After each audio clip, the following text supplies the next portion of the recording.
Hi guys! So welcome back to Lovely Seafarer Vlog. So for today's video tutorial, ito nga po ang ating update dahil nga po ngayong araw na to, ako po ay galing sa US Embassy. So pag-uusapan po natin ngayon yung pagkuha ng ating US visa. Okay? So before that one, ito pong topic na to is umpisahan ko simula sa briefing and then hanggang sa tayo po ay ma-interview. Okay? So, first nga po na nangyari dyan, before po kayo pumunta sa US Embassy, kayo po ay magkakaroon ng inyong mga email. So, itong video nga po na ito is para po sa US visa application ng ating mga seafarers, ating mga kabaro. Dahil magkaiba nga po sa US visa for tourists. Alright? So, yung first nga po niyan is magkakaroon kayo ng briefing sa inyong agency. So, pag kayo po ay nakatanggap ng email, kailangan po talaga na pumunta kayo doon dahil that was the time na kayo po ay makakatanggap ng isang envelope, brown envelope. Itong brown envelope na ito is very important dahil andito nga po lahat ng mga document na ipapakita po ninyo. So, ang laman ng envelope guys is yung ating passport and then yung confirmation ng ating appointment and then yung ating guarantee letter na galing sa ating company. Okay? So, yung guarantee letter na yan, napaka-importante dahil ito po yung magiging basis natin kung ano po yung mga pwede nilang itanong. And then, lahat po ng nakasulat sa guarantee letter na yan, kailangan po nating pag-aralan. Dahil nga po, ito yung mga possible na questions nila sa atin during interview sa US Embassy. Take note guys na 1 hour, nakalagay po doon 1 hour before ng inyong appointment, dapat nandun na po kayo sa US Embassy dahil mahaba po ang pila.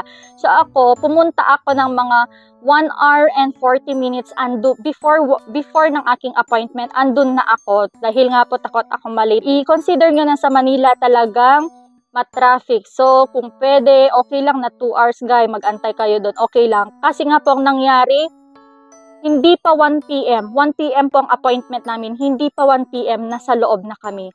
12 nag-start na. 12:30 nandun na kami sa pre-screening guys. I mean, patapos na yata ako. 12:30 tapos na din ako ng pre-screening ko which is the step 1. Kaya wag po kayong malilate, okay? Mas okay na yung mas maaga.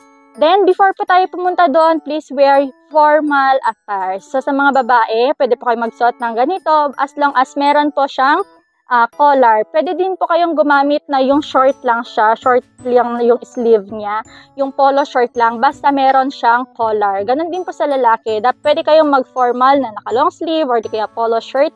And then take note na kung kayo po ay magpa-pants, wag pong ripped jeans. I mean, wag tattered. Wag yung punit-punit. Bawal po yung open shoes.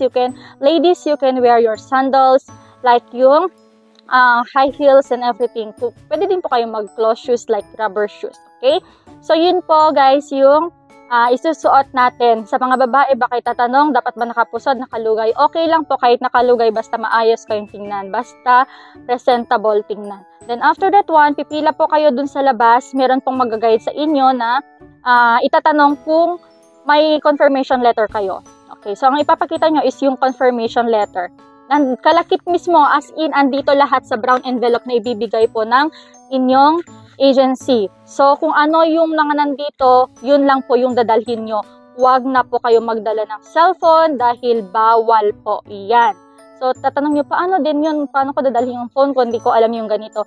Choice nyo po yan kung may mapag-iwanan kayo or kung may kasama kayo at may iwan sa labas.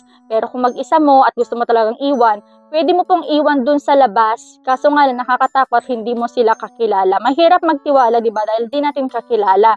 Dahil ang ibibigay nga lang po pala nila sa inyo is may ID, pangalan, and then number. Hindi po complete name at hindi po valid ID na may mukha sila yung ibibigay sa inyo. And magbabayad po kayo ng I think 200 or 250 at saka pera. Yun lang po yung dinala ko and then yung envelope. Nothing. Wala na talaga. Wala na naidala. Pagpasok nyo sa loob, may mga mag-a-assist po sa inyo. So, papaupuin muna po nila kayo yan dahil nga po aantayin muna yung pinaka-time. Pag sinabihan kayo na papasok na kayo sa loob, diretso na kayo yan, okay? So, hindi nga po namin inasahan na early mag-start dahil nga po ang time po na nakalagay sa appointment namin is 1 p.m. Pero pinapasok na po nila kami ng around 12. Mga 12:15, pumasok na po kami sa loob. So, tatlo po yung step dyan, guys. Tatlo yung step. Una is yung ating pre-screening. So, sasabihan nila kayo kung saan ka pupwesto. Then, pag andun ka na, always greet. Always greet. Dapat masanay kayo, always greet. Ang ipapakita nyo lang po is yung guarantee letter po ninyo. Guarantee letter and passport. Kailangan nyo tanggalin yung mga ID picture na yung 2x2 na pinasa nyo. Tanggalin nyo sa passport nyo. Then, ang ipapakita nyo lang doon pag nandun na kayo is yung passport po ninyo and then guarantee letter. Then, after that one, ito na yung question. Sa unang window pa lang, sa pre-screening pa lang, meron na pong mga question. So, yun nga guys, ang unang tinanong sa akin is kung ano yung position ko sa barko. And then, kung saan ako sasampa, sinabi ko ang passenger ship. And then, ano yung buong pangalan ko. And then, yung birthday ko. After that one, sasabihin sa inyo na kailangan mong ipakita, ilapit dun sa may window yung ating 2x2 pictures. Okay, so proceed na sa step 2. Sasabihin sa iyo, okay, biometrics tayo ngayon. So, your four fingers, ito guys, 4 fingers sa left. Merong isang screen doon. Okay? Kailangan mong ilapad ng ganyan. Diinan mo hanggang sa mag-green. Meron ka makikita doon na green. Dapat mag-green lahat po yon. Then, antayin mong sabihin nung nasa harapan. So, foreigner po yung nag-ano sa akin doon. Talagang English na yon. So, makinig ka mabuti yung instruction niya. Pag sinabi niya, hindi pa niya sinabing, okay, wag mong tanggalin yung kamay mo. So, ganyan mo siya. Then, pag sinabi niya, okay, next, right hand. Then, apat ulit. Then, after is your thumb. Sabay. So, sa akin kasi, yung liit ko kasi guys, naka-heels pa ako. So, yan na yung mga experience natin sa step 2. After that one, bibigay na ulit yung passport mo, then proceed ka na sa step 3. But before that one, sasabihin naman nila sa inyo, madaming mga mag-guide po sa loob ng US Embassy. Uupo muna kayo lahat yan, then sunod-sunod na naman kayong tatawagin for step 3. And step 3 nga po is ito na yung ating interview sa consul officer. Okay, ayan na. Foreigner ulit po, yun. So, ito nga po yung nangyari. Bibigay mo lang yung passport. Pagkabigay mo ng passport, greet na naman tayo. So, ito yung tinanong sa akin. Sabi niya, hi, sabi niya, kamusta ang buhay? English ha, English. Kamusta ang buhay ng pagbabarko? Sabi niya, kamusta ang buhay doon? Sabi niya, kamusta ka doon? Sabi niya, sabi ko mabuti. Then I feel good. It's excellent. Sabi ko, it's excellent. Tapos, kailangan confident ka. Kung ano yung tanong, direct to the point. Huwag paligoy-ligoy. Then after that, tinanong niya sa akin, how long daw po ako na nagtatrabaho as a seafarer? Minsan, ang tinatanong is, hindi how long, how many years na nag-work ka as a seafarer. Iisang tanong lang yun guys, huwag kayo malito. Pwede nyo sabihin na this is my second contract, this is my third contract. Sabihin nyo kung ilang kontrata nyo na. Okay? Kung kayo ngayon po ay first timer, syempre sabihin po natin this is my first time, sir. Then, kung ikaw nga po is, katulad sa akin, before, nag-domestic pa ako, pero hindi ko na sinabi yung domestic ko. Sinabi ko lang na ito, kung pang ilang contract ko ngayon ito sa international. So, hindi ko na sinabi yung sa domestic. Pero kung ikaw nga po is first time mo for international, and then meron kang experience before na domestic, pwede mo pong sabihin na I work before sa domestic for, kunwari, kung 4 years, ganyan, in domestic ka mo ha. But for international, this is my first time. Yun yung sabihin mo. Pero kung totally wala ka talagang wala kang experience and first time mo talaga as a seafarer na magbarko, so sabihin mo, this is my first time. Depende sa consul yan. So, hindi natin masasabi na pare-parehong question. Then, yung training nyo, kailangan nyo, mag-refresh lang kayo, pero hindi yung tinanong sa akin. Then, next is tinatanungin, anong position mo sa barko?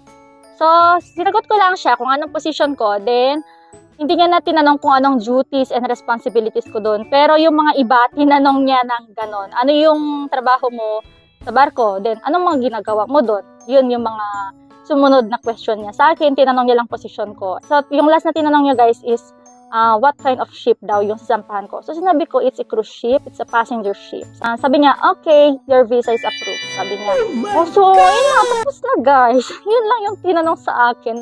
Mabilis lang yung tanong. Yun lang talaga. So, wala mga tinanong mga passport ID or what. Pero kung ako sa inyo, kailangan maging ready tayo. Huwag tayong susugod sa laban na wala tayong mga armas, di ba?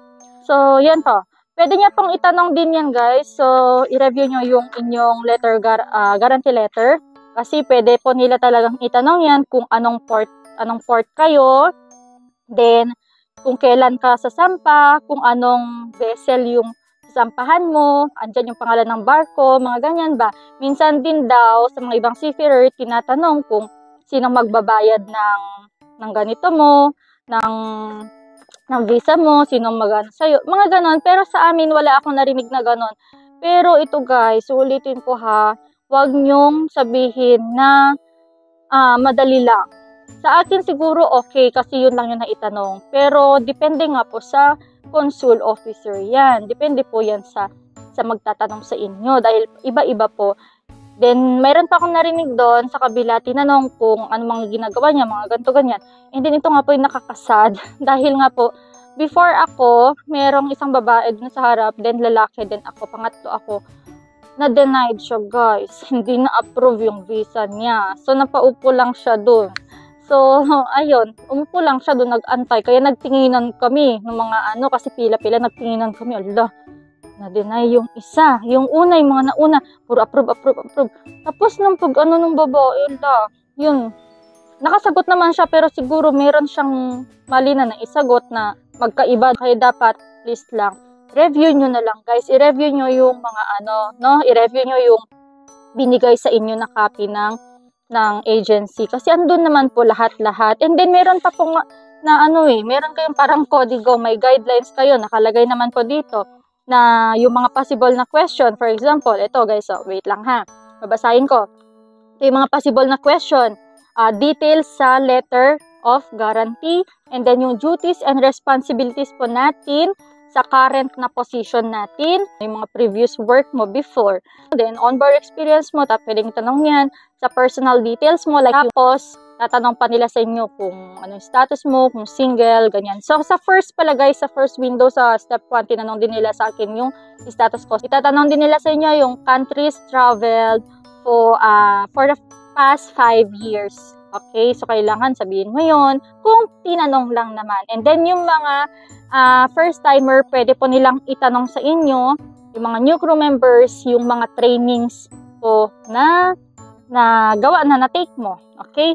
And then, meron din pong possible question para sa mga returning crew members, yung ex-crew member, okay? Na, how long have you been a seafarer? So, yun na nga po yung tinanong sa akin kanina, diba? Na sinabi ko sa inyo. So, yun lang naman po yung mga possible na question. Then, after that one, wala na po. So, antayin mo na lang kung sasabihin sa inyo na approve ka, then good. Pag sabihin hindi approve, then may kulang. If ever na may kulang, ganyan, sasabihin ka naman yan kung ano yung mga kulang mo, kung bakit ka na-deny, papaantay sa'yo, tapos meron silang email, kunwari merong document na kulang sa document mo, malalaman mo naman yan yung reason. Okay, so yun nga po, sasabihin naman po nila yan kung ipipick up mo or i-deliver sa inyong agency. Pwede kang magtanong-tanong doon. So, dahil nga pa-approve yun, then diretso exit, diretso na po ulit yan. So, yun lang guys, napakadali. Actually, dun sa step 1, wala pang 1 minute yung mga itatanong, natatagal ka dun. Diretso sa biometrics, then after that one, ilang minutes lang antay for interview. As in, ang dali lang ang tanong. Pero, please, huwag niyong i-take for granted yan. Dahil nga pag hindi kayo nakapasa, mahirap na guys. Kaya dapat, mag-ano-ano tayo, magbasa-basa pa rin tayo. Ulitin ko, wala kayong ibang babasahin kundi yung letter of guarantee na ibibigay ng inyong mga agency. Dahil andyan po lahat ng mga pwedeng itanong. So, yun lang naman po yung minsan may mga tinatanong pala, may ako na tatanong nila sa inyo na, tawag dito, how long ka mag-i-stay sa US? Siyempre, hindi naman tayo mag-i-stay dun, guys, kasi for transit lang tayo. Pero hindi naman na nila tinanong sa amin yun kasi alam naman nilang seafarer kami. Pero pag tinanong na gano'n, sabihin mo, hindi ako mag-i-stay for long time sa US kasi for transit lang po ito. Sabi mo, pero hindi na nila yun kasi alam nilang C1 visa yung pero maging ready ka nga, diba? So, yun lang po yung mga nangyari sa araw na ito. Then, ito nga pala, may nagbebenta doon. Kung gusto yung uminom, gusto yung kumain, dahil gutom kayo. Meron po dun mismo sa loob. Pero pagkapasok nyo sa pinaka-entrance sa may gate, bawal syempre. Pero pag nasa loob na kayo, may mga nagbebenta po doon, may parang store doon nagbebenta. Pwede kang bumili ng pagkain doon. Dala ka na lang ng money mo. So, yun lang po. Wag na kayong guys, magdala ng mga kung ano-ano. So, yun lang. So, I hope na marami pa tayo natutunan dahil ito nga po yung updated na balita natin para sa ating US visa appearance and application.